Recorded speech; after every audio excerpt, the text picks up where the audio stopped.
Coba kita renungkan betapa banyak nikmat Allah yang kita rasakan dalam kehidupan kita.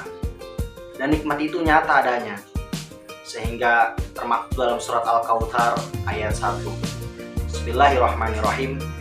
Inna a'tainakal kautsar.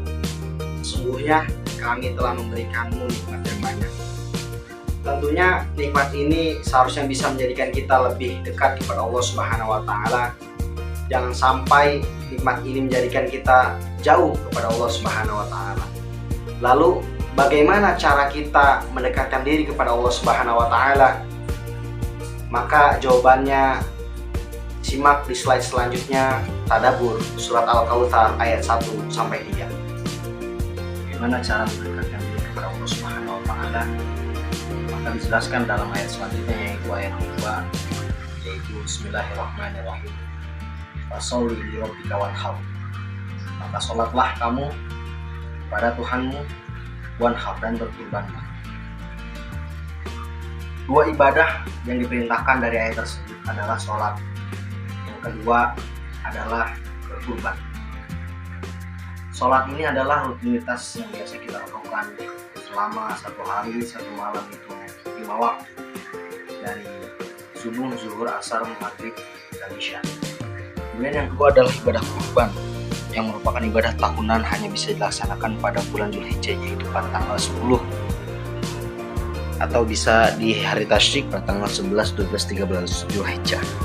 Dari sisi bahasa sangat menarik. Kurban berasal dari bahasa Arab, yaitu koruba, ya kurban, yang artinya dekat. Untuk mendekatkan diri kepada Allah melalui kurban, kita dituntut berkorban, menyisihkan harta kita untuk membeli hewan kurban dan memberikannya kepada orang lain. Tentu kita harus benar-benar ikhlas dan menata hati dengan benar dalam berkorban dengan berkorban ini. Jangan sampai pengorbanan kita dengan mengambil harta yang kita miliki tidak membuahkan hasil dan jauh dari hakikat ibadah kurban itu sendiri, yakni mendekatkan diri kepada Allah.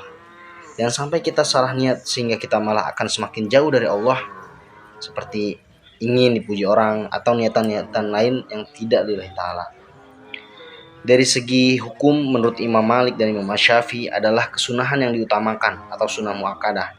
Sedangkan Imam Abu Hanifah berpendapat bahwa ibadah kurban adalah wajib bagi penduduk yang mampu dan tidak dalam keadaan bepergian. Telah mencontohkan tidak meninggalkan ibadah kurban sejak disyariatkannya sampai beliau wafat.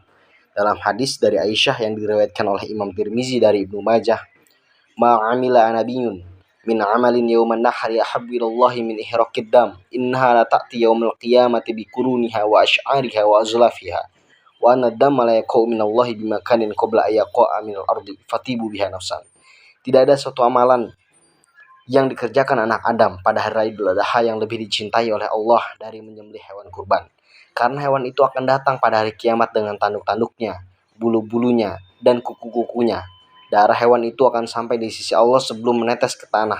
Karenanya lapangkanlah jiwamu untuk melakukannya. Memiliki 2 dimensi, yaitu vertikal dan horizontal. Dimensi vertikal adalah ibadah yang ditujukan hanya kepada Allah, sementara dimensi horizontal adalah ibadah sosial berupa berbagi rezeki untuk membahagiakan orang lain.